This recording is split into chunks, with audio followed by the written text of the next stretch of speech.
श्री परमात्मने नमः। श्री वाल्मीकि रामायण उत्तरकांड 37वां सर्ग। श्री राम का सभासदों के साथ राज्यसभा में बैठना।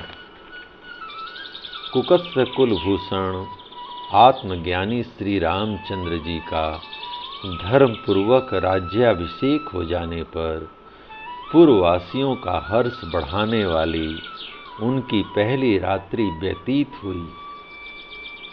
वह रात बीतने पर जब सवेरा हुआ तब प्रातःकाल महाराज श्री राम को जगाने वाले सौम्य बंदी जन राजमहल में उपस्थित हुए।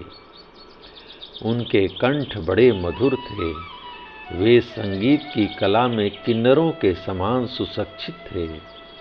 उन्होंने बड़े हर्ष में भरकर यथावत रूप से वीर नरेश श्री रघुनाथ जी का स्तवन आरंभ किया। श्री कौसल्या जी का आनंद बढ़ाने वाले सौम्य स्वरूप वीर श्री रघुवीर, आप जागिए। महाराज, आपके सोए रहने पर तो सारा जगत ही सोया रहेगा।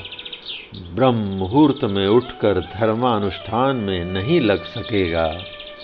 आपका पराक्रम भगवान विष्णु के समान तथा रूप अश्वनी कुमारों के समान है। बुद्धि में आप बृहस्पति के तुल्य हैं और प्रजापालन में साक्षात प्रजापति के सदृश हैं। आपकी क्षमा पृथ्वी के समान और तेज भगवान भास्कर के समान है। वेग वायु के तुल्य और गंभीरता समुद्र के सदृश है। नरेश्वर, आप भगवान शंकर के समान युद्ध में अविचल हैं। आपकी सी सौम्यता चंद्रमा में ही पाई जाती है। आपके समान राजा न पहले थे और न भविष्य में होंगे। पुरुषोत्तम, आपको परास्त करना कठिन ही नहीं असंभव है। आप सदा धर्म में संलग्न रहते हुए प्रजा के हित साधन में तत्पर रहते हैं। अतः कीर्ति और लक्ष्मी आपको कभी नहीं छोड़ती। हे कुकस्य कुलनंदन, ऐश्वर्य और धर्म आप में नित्य प्रतिष्ठित हैं। बंदी जनों ने ये तथा और भी बहुत सी सुमधुर स्तुतियां गाईं।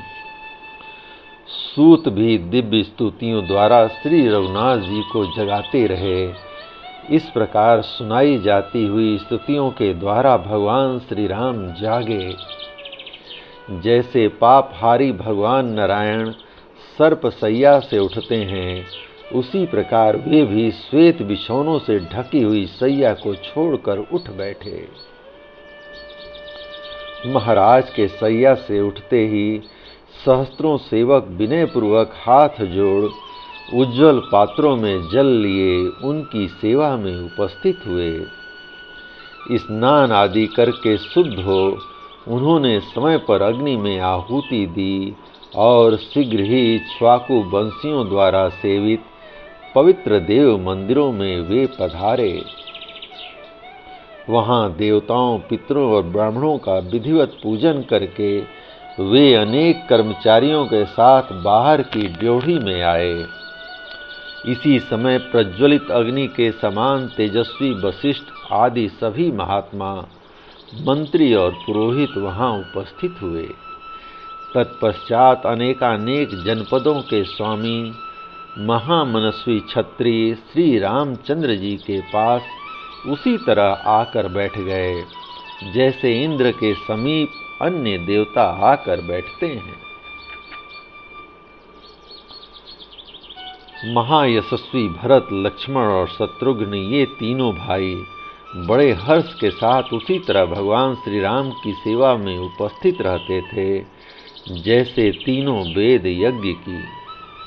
इसी समय मुदित नाम से प्रसिद्ध बहुत से सेवक भी, जिनके मुख पर प्रसन्नता खेलती रहती थी, हाथ जोड़े सभा भवन में आए और श्री रघुनाथ जी के पास बैठ गए।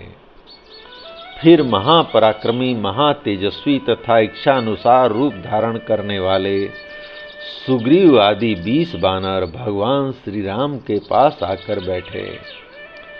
अपने 4 राक्षस मंत्रियों से घिरे हुए विभीषण उसी प्रकार महात्मा श्री राम की सेवा में उपस्थित हुए जैसे गुहक गण धनपति कुबेर की सेवा में उपस्थित होते हैं। जो लोग शास्त्र ज्ञान में बढ़े चढ़े और कुलीन थे, वे चतुर मनुष्य भी महाराज को मस्तक झुकाकर प्रणाम करके वहां बैठ गए। इस प्रकार बहुत से श्रेष्ठ एवं तेजस्वी महर्षि, महापराक्रमी राजा, बानर और राक्षसों से घिरे राज्य सभा में बैठे हुए श्री रघुनाथ जी बड़ी शोभा पा रहे थे। जैसे देवराज इंद्र सदा ऋषियों से सेवित होते हैं, उसी तरह महर्षि मंडली से घिरे हुए श्री रामचंद्र जी उस समय सहस्त्रलोचन इंद्र से भी अधिक शोभा पा रहे थे। जब सब लोग यथास्थान बैठ गए, तब पुराण वेत्ता महात्मा लोग भिन्न भिन्न धर्म कथाएं कहने लगे।